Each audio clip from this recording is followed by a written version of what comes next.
رب اشرح لي صدري ويسر لي أمري واحلل عقدة من لساني يفقهوا قولي رب زدني علما اللهم فقهنا في الدین۔ السلام علیکم ورحمۃ اللہ وبرکاتہ۔ آج ہمارا الحمدللہ پہلے پارے کا آخری رکوع ہے اور آج ہمارا پہلا پارہ مکمل ہو جائے گا الحمدللہ۔ جو لوگ یہاں تک پہنچے ہیں ان لوگوں کو بہت مبارک، کیونکہ انہوں نے سورہ بقرہ کا ایک تقریباً آدھا حصہ کہہ لیں، انہوں نے اس کو سمجھ کے پڑھنے کی کوشش کی۔ اللہ تعالیٰ آپ سب کو قبول فرمائے۔ دا سبق شروع کرتے ہیں۔ ہم نے کل حضرت ابراہیم کی دعائیں پڑھی تھیں کہ انہوں نے کیا کیا دعا کی تھیں۔ آگے اللہ تعالیٰ کہہ رہے ہیں وَمَن يَرْغَبُ عَن مِّلَّةِ إِبْرَاهِيمَ، اور ابراہیم کے دین سے تو وہی نفرت کر سکتا ہے جس نے خود اپنے آپ کو احمق بنا لیا ہو، یعنی کہ بے وقوف۔ بے شک ہم نے اس کو اس دنیا میں اپنے کام کے لیے چن لیا اور آخرت میں بھی وہ صالح لوگوں میں سے ہوں گے۔ دین ابراہیم کی صفات کیا تھیں؟ دین کا معنی ہوتا ہے اللہ تعالیٰ کی مکمل حاکمیت اور مکمل عبودیت کو تسلیم کر لینا۔ یہ ہوتا ہے دین کا معنی کیا؟ مکمل حاکمیت اور مکمل عبودیت کو تسلیم کر لینا، کہ ہر حکم ہے نا وہ اللہ رب العزت کا ہے اور ہر عبادت اللہ رب العزت کے لیے ہے۔ اور سیدنا ابراہیم نے اپنے طرز فکر اور طرز عمل کو مکمل طور پر اللہ تعالیٰ کی مرضی کے تابع کر لیا تھا، اور انہوں نے اپنی پوری زندگی اللہ تعالیٰ کے لیے وقف کر دی تھی۔ قربانیاں ہم نے ان کی پڑھی، انہوں نے کیا کیا کچھ قربان کیا تھا اللہ رب العزت کے لیے، اور انہوں نے دین کی، جو انہیں دین دیا گیا تھا، تبلیغ و اشاعت کے لیے اپنی پوری زندگی لگا دی تھی۔ اس راہ میں جو بھی مشکلات آئی تھیں حضرت ابراہیم کو، انہوں نے اس کو خندہ پیشانی سے برداشت کیا۔ یہ طرز عمل، یہ طرز زندگی اللہ تعالیٰ کو اتنا محبوب تھا، اتنی اللہ تعالیٰ کو اس سے محبت تھی کہ انہوں نے ان کو، یعنی کہ حضرت ابراہیم کو، پوری دنیا کا امام بنا دیا۔ تو اللہ تعالیٰ کہہ رہے ہیں کہ کوئی بیوقوف ہی ہے جو اس دین سے نفرت کر سکتا ہے، کوئی احمق ہی ہے جو اس سے اپنا منہ پھیر سکتا ہے، جو کوئی انتہائی بیوقوف ہے جو ایسی پسندیدہ روش سے اعراض کر سکتا ہے۔ یہ ایسا شخص جو مطلب کہ اس دنیا کی محبت میں گرفتار ہو۔ تو یہاں اللہ تعالیٰ یہ کہہ رہے ہیں کہ میں نے تو اسے چن لیا ہے، تو کوئی بیوقوف ہی ہوگا جو اس چنے گئے کو قبول نہیں کرے گا۔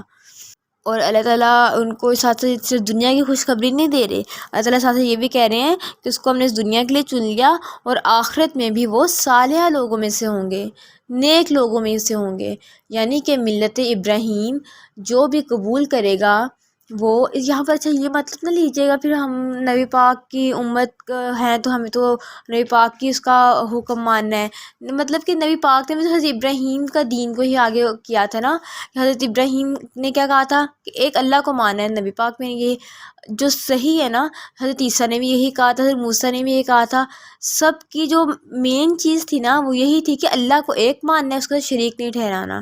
تو وہ لوگ پھر آخرت میں بھی صالحہ لوگوں کے ساتھ ہوں گے انشاءاللہ۔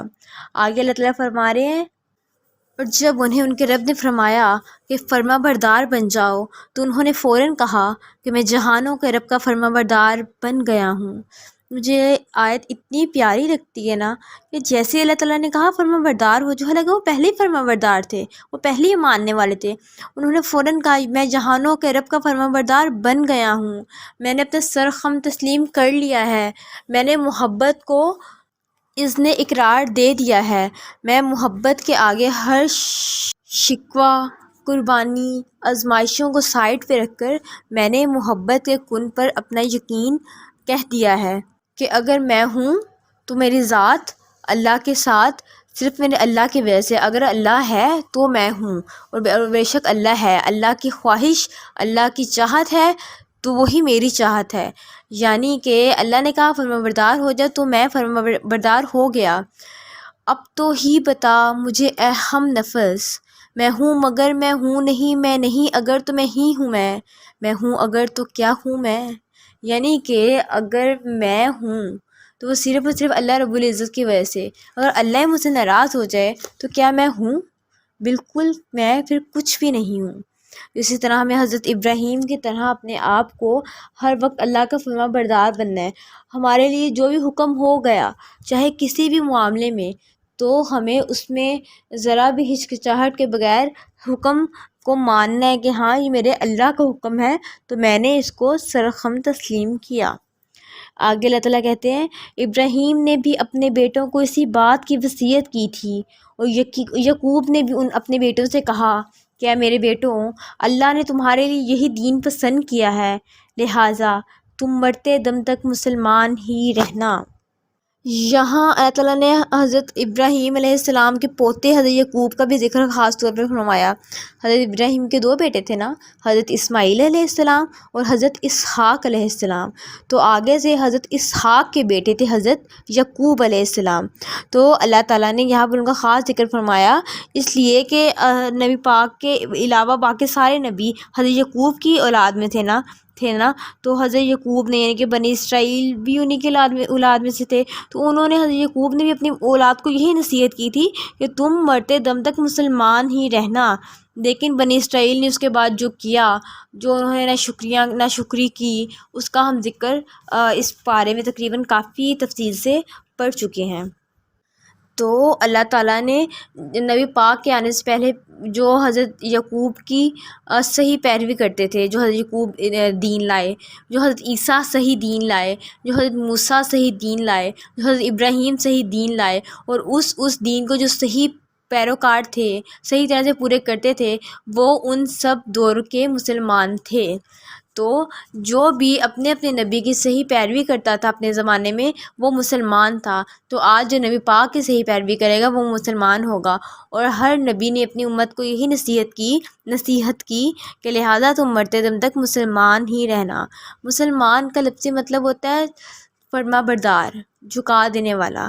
تو ہمیں بھی اپنے آپ کو اور اپنی نسلوں کو یہ تلقین کرنی ہے کہ وہ مسلمان رہیں۔ ہمیں ایسے اوصاف اپنی نسلوں کو سکھا کر جانے ہیں کہ وہ ہمارے پیچھے سے مسلمان ہی رہیں، ان کے عقائد میں، ان کی محبتوں میں شک نہ آئے۔ کیونکہ آج کل جتنا فتنی دور چل رہا ہے نا، فتنوں کا دور چل رہا ہے، اس سے بچنے کے لیے ہمیں اپنے اولاد کو پہلے سے ہی آگاہ کرنا ہے کہ ان کا صحیح دین، اصل دین مسلمان کا دین ہے، وہ دین جو ابراہیم نے دیا، وہ دین جو یعقوب نے دیا، وہ دین جو عیسیٰ اور موسیٰ نے دیا، وہ دین جو نبی پاک ہمارے لیے لے کر آئے۔ محبت کا دین، عقیدت کا دین، عزت کا دین، کامیابی کا دین۔ اور ہمیں صرف اپنی حفاظت نہیں کرنی، ہمیں اپنی نسلوں کے لیے بھی اسی دین کو پسند کرنا ہے، اور اسی طرح سے اپنی نسلوں کی تربیت کرنی ہے۔ وہ خواب جو ہم پورے نہیں کر سکتے، ایک جو عورت ہوتی ہے نا، وہ بہت پاورفل ہوتی ہے، اس کے ہاتھ میں ایک مرد ہوتا ہے، اگر وہ کچھ نہیں کر سکے نا، اس کا شوہر اس کی نہیں مانتا، تو اس کی اولاد اس کے ہاتھ میں ہوتی ہے، وہ اپنی اولاد کو جس طرف چاہے موڑ سکتی ہے۔ تو ایک مسلمان ہونے کے ناطے ایک مسلمان عورت کا فرض ہے کہ وہ اپنی اولاد کو اپنے دین کے لیے وقف کرے، ان کے لیے کوشش کرے۔ جن لوگوں کی مائیں یا جن لوگوں کے والدین اپنے آپ کو صالح کرنے کی کوشش کرتے ہیں نا، تو ان کی اولادوں کو اللہ رب العزت چن لیتے ہیں، اللہ تعالیٰ ان کی نسلوں کی حفاظت فرما دیتے ہیں۔ آگے بات ہو رہی ہے کہ ام کنتم شہداء اذ حضر یعقوب الموت، کیا تم اس وقت موجود تھے جب یعقوب پر موت کا وقت آیا؟ اس وقت انہوں نے اپنے بیٹوں سے پوچھا، میرے بعد تم کس کی عبادت کرو گے؟ تو انہوں نے جواب دیا، ہم اسی ایک الہ کی بندگی کریں گے جو آپ کا اور آپ کے آباء و اجداد ابراہیم، اسماعیل اور اسحاق کا الہ ہے، اور ہم اسی کے فرما بردار رہیں گے۔ یہاں پر نا یہودیوں کا حضرت یعقوب پہ الزام کی بات ہو رہی ہے کہ ایک دفعہ نا ایک یہود نے رسول اللہ صلی اللہ علیہ وسلم سے کہا کہ آپ صلی اللہ علیہ وسلم کو معلوم نہیں کہ یعقوب نے ہمیں ہمیشہ یہودی رہنے کی وصیت کی تھی۔ اس وقت یہ آیت نازل ہوئی کہ اللہ تعالیٰ نے یہودی مدینہ سے پوچھا کہ یعقوب مرنے کے قریب تھے، تو کیا تم اس وقت موجود تھے؟ جو اس وسوخ سے کہتے ہو کہ انہوں نے یعقوب نے کہا تھا کہ یہودیت پہ مرو، تو پھر جو کچھ یعقوب نے اپنے بیٹوں سے کہا اس کا جواب اللہ تعالیٰ نے قرآن مجید میں دیا، اور اس سب کی تردید فرما دی کہ حضرت یعقوب نے یہی دین پسند کیا تھا اپنے بیٹوں کے لیے، اپنی نسل کے لیے، کہ وہ مرتے دم تک مسلمان ہی رہیں۔ وہی دین جو اسحاق کا دین ہے، اسماعیل کا دین ہے، ابراہیم کا دین ہے، جو محمد صلی اللہ علیہ وسلم کا دین ہے، جو ان کا خدا ہے، اسی پر ہر نبی نے عمل کرنے کی اور عبادت کرنے کا حکم دیا۔ آگے اللہ تعالیٰ کہہ رہے ہیں تِلْکَ أُمَّةٌ قَدْ خَلَتْ، یہ ایک جماعت تھی جو گزر چکی، جو کچھ اس جماعت نے اعمال کیے وہ ان کے لیے ہے، اور جو کچھ تم کماؤ گے وہ تمہارے لیے ہے، اور تم سے یہ نہ پوچھا جائے گا کہ وہ کیا کیا کرتے تھے۔ یعنی کہ جو جماعت گزر چکی انبیاء کی اور ان کے آگے سے اتباع کرنے والوں کی، بے شک تم لوگ ان کی اولاد ہو، یہودوں کا بے شک ان کی اولاد ہو، مگر ان کے اعمال جو ہے نا تمہارے کام نہیں آئیں گے، تمہارے کام وہی آئے گا جو کچھ تم کرو گے، اور تم سے یہ بھی نہیں پوچھا جائے گا کہ وہ لوگ کیا کرتے ہیں اور تم لوگوں نے کیا کیا ہے، سوری، اور تم لوگوں کے لیے کیا کیا انہوں نے، بلکہ تم لوگوں سے صرف یہ پوچھا جائے گا کہ تم لوگ کیا کرتے رہے ہو، تم لوگوں نے کیا اعمال کیے ہیں۔ یہاں پر اگر ہم لوگ اپنے آپ کو دیکھیں نا کہ ہم لوگ اپنے آپ کو اس جگہ پہ رکھیں اور دیکھیں کہ ہم سے یہ نہیں پوچھا جائے گا کہ اہل سنت کیا کرتے رہے تھے، اہل حدیث کیا کرتے رہے تھے، اہل تشیع ماتم کرتے تھے وہ سب کیا تھا، ہم سے یہ پوچھا جائے گا کہ ہم کیا کرتے رہے تھے، ہم دنیا میں کیا کرتوت، وہ مطلب لوگ کہتے ہیں کیا کرتوت چھان کے آئے ہو، تو ہم سے ہمارے بارے میں پوچھا جائے گا۔ ہم لوگوں کو دوسروں کی ٹو لینے کے لیے نہیں دنیا میں بھیجا گیا، ہمیں اپنے اعمال کرنے کے لیے دنیا میں بھیجا گیا، ہماری اپنی نمازیں، ہمارا اپنا اخلاق، ہماری اپنی محبتیں، ہماری اپنی نفرتیں، ہمارے اپنے سب کچھ اپنا، ہمارا میرا، اس معاملے میں صرف ہم سے ہمارا پوچھا جائے گا، ہم کسی کے جواب دہ نہیں ہیں۔ ہاں لیکن ہم سے صرف یہ دوسروں کا پوچھا جائے گا کہ ہم لوگوں نے کیا دوسروں تک قرآن کا پیغام پہنچا دیا، باقی سب کچھ ہم سے ہمارے اعمال پوچھے جائیں گے۔ تو اللہ تعالیٰ کہہ رہے ہیں تم سے یہ نہیں پوچھا جائے گا کہ وہ کچھ کیا کرتے تھے، بلکہ جو کچھ تم کماؤ گے وہ تمہارے لیے ہے، اس میں تمہارے لیے اجر ہے، سزا ہے، یہ جزا ہے۔ آگے ہے وَقَالُوا كُونُوا هُودًا أَوْ نَصَارَىٰ تَهْتَدُوا قُلْ بَلْ مِلَّةَ إِبْرَاهِيمَ حَنِيفًا، یہودی کہتے ہیں کہ یہودی ہو جاؤ تم ہدایت پاؤ گے، اور عیسائی کہتے ہیں عیسائی بن جاؤ تم ہدایت پاؤ گے۔ آپ صلی اللہ علیہ وسلم ان سے کہیے بات کیوں نہیں، بلکہ جو شخص ملت ابراہیم پر ہوگا وہ ہدایت پائے گا، اور ابراہیم موحد تھے، شرک کرنے والوں میں سے نہیں تھے۔ ملت کا مفہوم اور ملت ابراہیم کیا ہے؟ یہاں پر تو پہلے تو یہ بات کی جا رہی ہے کہ یہودی کہتے ہیں ہمارا دین بالکل ٹھیک ہے، تم لوگ یہ ہو جاؤ تو تم لوگ کامیاب ہو جاؤ گے۔ عیسائی کہتے ہیں کہ تم لوگ عیسائی ہو جاؤ تو تم لوگوں کو نا ہر طرف سے کامیابی ملے گی۔ اسی طرح اگر ہم لوگ اپنے آپ کو دیکھیں تو اہل سنت ہوتے ہیں، وہ کہتے ہیں کہ اہل حدیث چھوڑ دو، اہل سنت ہو جاؤ، تم لوگوں کو کامیابی ملے گی، سفارش ملے گی۔ اہل حدیث کہتے ہیں مطلب کہ وہ اہل حدیث اور اہل سنت جو لوگ قرآن سے ہٹ کے باتیں کرتے ہیں، یعنی کہ ہر کوئی اپنی اپنی بات کرتا ہے، لیکن اللہ تعالیٰ کیا کہتے ہیں جو شخص ملت ابراہیم پر ہوگا وہ ہدایت پائے گا، کیونکہ ابراہیم موحد تھے، وہ شرک کرنے والوں میں سے نہیں تھے۔ موحد ہوتا ہے ایک کو ماننے والا، وہ بتوں کے بنانے والے کے درمیان رہ کر بھی اللہ کو مانتے تھے۔ تو اب ہم ان ملت ابراہیم کا مفہوم دیکھ لیتے ہیں کہ ملت اس نظام زندگی کا نام ہے جس کی بنیاد چند مخصوص عقائد پر ہو، اور ملت ابراہیم کے عقائد میں سب سے اہم عقیدہ جو اللہ نے بیان فرمایا وہ یہ ہے کہ سیدنا ابراہیم موحد تھے، وہ شرک نہیں کرتے تھے۔ یہود مسلمانوں سے کہتے ہیں کہ یہودی بنو گے تو نجات پاؤ گے، حالانکہ وہ خود مشرک ہیں، وہ حضرت عزیر کو اللہ تعالیٰ کا بیٹا کہتے تھے۔ اس طرح عیسائی بھی مسلمانوں سے یہ بات کہتے ہیں کہ تم لوگ عیسائیت میں آ جاؤ تو تم لوگ کامیاب ہو جاؤ گے، جبکہ وہ خود بھی مشرک ہیں، وہ 3 خداؤں کو مانتے ہیں، حضرت عیسیٰ کو، حضرت مریم کو اور اللہ کو۔ تو اللہ تعالیٰ کہتے ہیں کہ نہیں، یہ سب مشرک ہیں، حقیقت ملت ابراہیمی ہے۔ کیونکہ وہ موحد تھے، وہ شرک نہیں کرتے تھے، اور یہ سب تو شرک ہے، مشرک کرتے ہیں۔ تو جو ملت ابراہیم سے تعلق نہیں رکھتا وہ جو بھی ہو مگر کامیاب نہیں ہو سکتا۔ نبی پاک بھی تو ملت ابراہیم، نبی پاک نے پیچھے ہم نے پڑھا ہے کہ نبی پاک کی حدیث پڑھی ہے کہ نبی پاک نے کہا کہ میں ابراہیم علیہ السلام کی دعا ہوں۔ نبی پاک بھی تو موحد تھے، وہ بھی شرک نہیں کرتے تھے۔ تو اصل دین کیا ہے؟ نجات پانے والا جو شرک نہیں کرے گا، جو موحد ہوگا، جو ملت ابراہیم تھے۔ آگے ہے مسلمانوں تم اہل کتاب سے یوں کہو کہ ہم اللہ پر ایمان لائے اور اس پر جو ہم پر اتارا گیا ہے اس پر بھی جو سیدنا ابراہیم علیہ السلام، اسماعیل علیہ السلام، اسحاق علیہ السلام، یعقوب علیہ السلام اور ان کے اولاد پر اتارا گیا، اور اس وحی و ہدایت پر بھی جب موسیٰ علیہ السلام، عیسیٰ علیہ السلام اور دوسرے انبیاء کو ان کے پروردگار کی طرف سے دی گئی تھی۔ ہم انبیاء میں کسی میں تفریق نہیں کرتے اور ہم تو اسی کے فرما بردار ہیں۔ یہاں پر ہدایت کی جا رہی کہ مسلمانوں کو کیا کرنا چاہیے، مسلمانوں کا کیا حق ہے، مسلمانوں کو کس پہ ایمان لانا ہے، مسلمانوں کی کیا ذمہ داری ہے۔ اللہ تعالیٰ کہتے ہیں مسلمانوں تم اہل کتاب سے کہو ہم اللہ پر ایمان لائے، اور اللہ نے ہم پر جو جو اتارا، جس نبی کو اتارا، ہم ہر اس نبی پر ایمان لائے۔ عیسائی ہے نا، وہ سب کو مانتے ہیں، ایک نبی پاک کو نہیں مانتے۔ یہودی وہ عیسائیوں کو نہیں مانتے، حضرت عیسیٰ کو نہیں مانتے، لیکن جو مسلمان ہیں نا وہ ہر نبی کو مانتے ہیں، ہر نبی کی عزت کرتے ہیں، ہر نبی میں تکریم ان میں فرض ہے۔ تو اللہ تعالیٰ کہتے ہیں کہ تم کہو کہ ہم ہر ایک پر ایمان لائے، جو ابراہیم پر اتارا گیا اس پر بھی ایمان لائے، اسماعیل، اسحاق، یعقوب اور ان کے اولاد جو بھی اتارا گیا ہم اس سب پر ایمان لائے، اور یہ موسیٰ پر، عیسیٰ پر، جو اللہ نے انبیاء کو پروردگار نے دی، کتابیں دیں، صحیفے دیں، جو بھی ہم سب پر ایمان لائے۔ آگے ہم ان انبیاء میں کسی میں تفریق نہیں کرتے۔ یہاں تفریق کرنے سے کیا مطلب ہے؟ یعنی کہ ہم یہ اس لحاظ یہ نہیں کہتے کہ فلاں نبی حق پر تھا اور فلاں نبی حق پر نہیں تھا، ہم فلاں نبی کو مانتے ہیں اور فلاں کو نہیں مانتے، کیونکہ جو سب نبی ہیں نا وہ ایک ہی صداقت، ایک ہی راہ راست کی طرف بلاتے ہیں۔ سب انبیاء اپنے پہلوؤں کی تصدیق اور بعد میں آنے والوں کی بشارت دیتے تھے، ان پر ایمان لانے کی تاکید کرتے رہے ہیں۔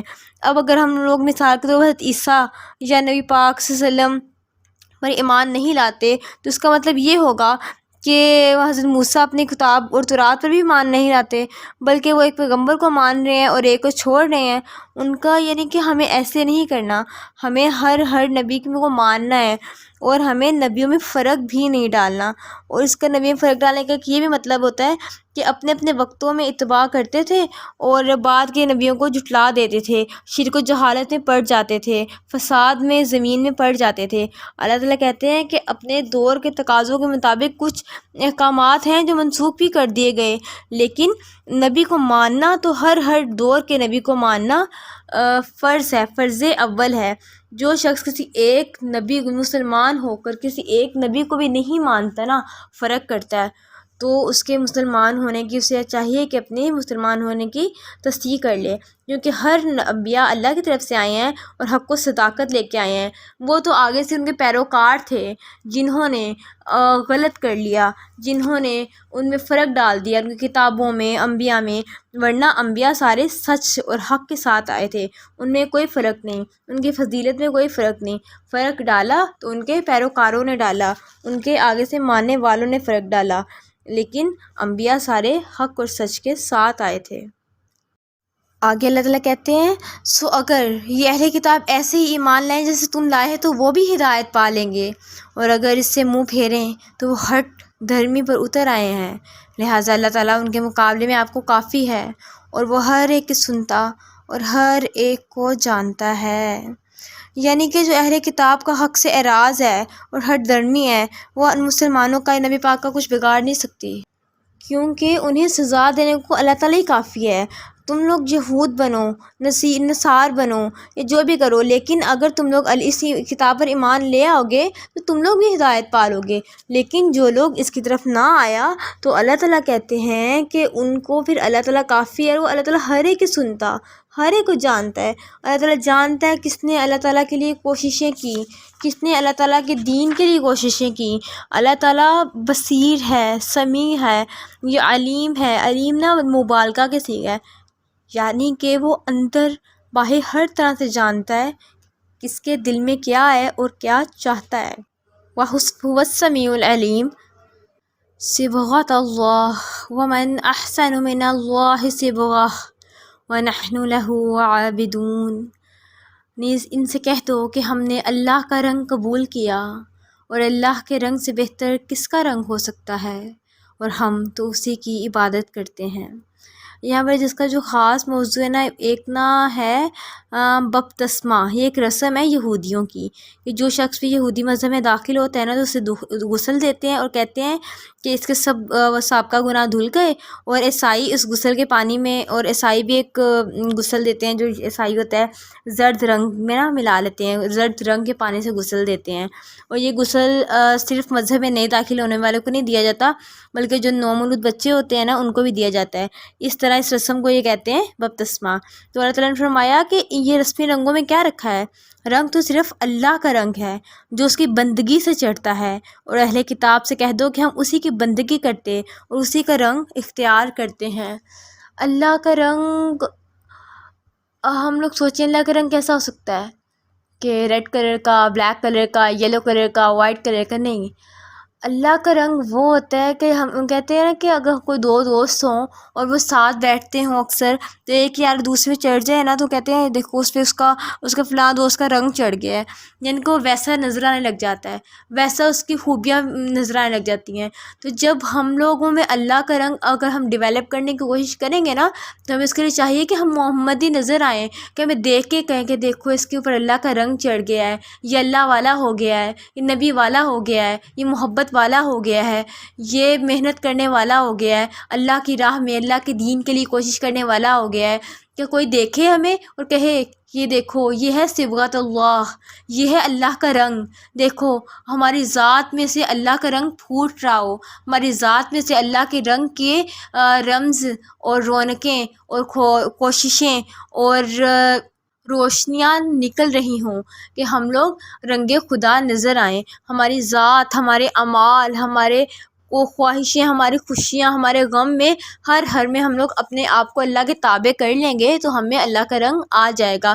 ہم اپنی خوشیوں میں دیکھیں گے اللہ تعالیٰ نے کیا حکم دیا، ہم ویسے اپنی خوشیاں منائیں گے. ہمارے غموں میں دیکھیں اللہ تعالیٰ نے غموں میں کیا کرنے کا حکم دیا، ہم ویسے اپنے غم کو گزاریں گے. ہمارے روزمرہ کے کام ہم لوگ اللہ کے حکم کے مطابق کریں گے تو ہم اپنے اوپر اللہ کا رنگ چڑھا لیں گے. اور ومن احسن من اللہ صبغہ، اور اللہ کے رنگ سے بہترین رنگ کس کا ہو سکتا ہے؟ ہمیں اپنے آپ کو، اپنی ذات کو اللہ کے رنگ سے رنگنا ہے تاکہ ہم لوگ اللہ کے رنگ کو، اللہ کے دین کو پشیمانہ کر سکیں. ہم لوگ اگر نہ کریں گے نا تو اللہ تعالیٰ کوئی دوسرا لے آئے گا جو توبہ کرے گا، اللہ کے دین کا کام کرے گا، لیکن ہمیں اس میں ہمارا ہی فائدہ ہوگا. اس لیے ہمیں اپنے آپ کو اللہ کے رنگ سے چڑھانا ہے، اپنے آپ کو اللہ کے رنگ میں رنگنا ہے. کیونکہ ہم اہل محبت ہیں، اہل محبت ہیں، اہل یقین ہیں، اہل عقیدت ہیں، اہل محمد ہیں، امتی ہیں نبی پاک کے صلی اللہ علیہ وسلم. آگے اللہ تعالیٰ کہہ رہے ہیں قُلْ أَتُحَاجُّونَنَا فِي اللَّهِ وَهُوَ رَبُّنَا وَرَبُّكُمْ. آپ ان سے کہیے کہ تم ہم سے اللہ کے بارے میں جھگڑا کرتے ہو جبکہ وہی ہمارا بھی رب ہے اور تمہارا بھی رب ہے. یعنی کہ یہودی ایسا سمجھتے تھے کہ ہم اللہ کے بیٹے ہیں اور ان کے چہیتے ہیں، لہٰذا ان کے جو التفاتات ہیں اور اکرام ہیں اور نوازشات ہیں اس کے مستحق صرف ہم ہیں. تو اللہ تعالیٰ نے جواب دیا کہ نہیں، ان سے کہیے جیسے اللہ تمہارا پروردگار ہے ویسے ہی ہمارا بھی ہے. جس طرح کوئی شخص عمل کرے گا اس کے مطابق ہی اس کو جزا بھی ملے گی. تو ہم وہ جس طرح سے وہ دوسروں کا رب ہے وہ ہمارا بھی رب ہے. میں نے پہلے بھی کہا تھا اپنے رب کو اون کرنا ہے، ہمیں اسے مانگنا ہے، اس سے التجائیں کرنی ہیں. کیونکہ ہمارے اعمال ہمارے لیے ہیں، تمہارے اعمال تمہارے لیے. جو ہم کریں گے اس کی جزا اللہ ہمیں دے گا، جو کوئی دوسرا کرے گا اللہ اس کی جزا اور سزا اسے دے گا. تو ہمیں دوسروں کے معاملات میں دخل اندازی نہیں کرنی بلکہ ہمیں خالصتاً اسی کی بندگی کرتے رہنا ہے، اسی کی محبتیں بکھیرتے رہنا ہے، اسی کے دین پر چلتے رہنا ہے تاکہ ہم اللہ تعالیٰ کے پیارے بندوں میں شامل ہو جائیں اور لوگ ہمیں دیکھ کے کہیں کہ وہ دیکھو اس پر اللہ کا رنگ چڑھ چکا ہے. اگلا تعالیٰ کہتے ہیں اہل کتاب، کیا تم لوگ یہ کہتے ہو کہ ابراہیم، اسماعیل، اسحاق، یعقوب اور ان کی اولاد سب یہودی عیسائی تھے؟ بھلا تم یہ بات زیادہ جانتے ہو یا اللہ تعالیٰ؟ اور اس شخص سے بڑھ کر کون ظالم ہو سکتا ہے جس کے پاس اللہ کی طرف سے شہادت موجود ہو پھر وہ اسے چھپائے. یعنی کہ اللہ تعالیٰ ان کو کھلا وارن کر رہے ہیں کہ وہ لوگ کہتے ہوتے تھے کہ عیسائی کہتے تھے جو سارے انبیاء تھے وہ عیسائی تھے، یہودی کہتے تھے سارے انبیاء یہودی تھے۔ اس آیت کا مفہوم سمجھ کے لیے ہمیں یہ جان لینا چاہیے کہ اس سے پہلے جو بھی عقائد تھے وہ حضرت عیسیٰ کے بعد کی پیدا ہوئے نا، حضرت عیسیٰ کے جانے کے بعد، ان کو اٹھانے کے بعد یہودیوں اور عیسائیوں نے اپنے اپنے طرح سے جانتے تھے کہ جو ابراہیم، اسماعیل، اسحاق، یعقوب ہیں وہ سب کے سب وفات پا چکے ہیں، اور درمیان میں صرف حضرت عیسیٰ تھے، وہ بھی ان کو اٹھا لیا گیا تھا، تو وہ رد و بدل کر دیتے تھے۔ تو اللہ تعالیٰ کہتے ہیں کہ اس شخص کے پاس کون ظالم ہو سکتا ہے بھٹکے، جس کے پاس شہادت موجود ہو پھر بھی اسے چھپائے۔ یہودی اصل بات جانتے تھے، ان کی کتابوں میں لکھا تھا کہ نبی پاک نے آنا ہے، عیسائی جانتے تھے پھر بھی انہوں نے سب کو جھٹلایا۔ کیوں جھٹلایا؟ کیونکہ وہ سب کچھ جانتے تھے لیکن پھر بھی وہ چھپا رہے تھے اپنی ضد، اپنی سرکشی، اپنے زوم میں آ کے کہ ہم لوگوں نے نہیں ماننا۔ تو اللہ تعالیٰ کہتے ہیں جو کام تم کرتے ہیں ان سے اللہ تعالیٰ بے خبر ہے، اللہ ان کو جانتا ہے۔ وَمَا اللَّهُ بِغَافِلٍ عَمَّا تَعْمَلُونَ، اللہ تعالیٰ سب کچھ جانتے ہیں کہ تم لوگوں کے دلوں میں کیا ہے اور تم لوگ ظاہر کیا کر رہے ہو، اور تم لوگوں کے پاس جو بھی آ چکی ہیں اس کو چھپاتے ہو، اور ظاہر تم لوگ کیا کرتے ہو۔ اللہ رب العزت ہر چیز بہترین طریقے سے جانتے ہیں۔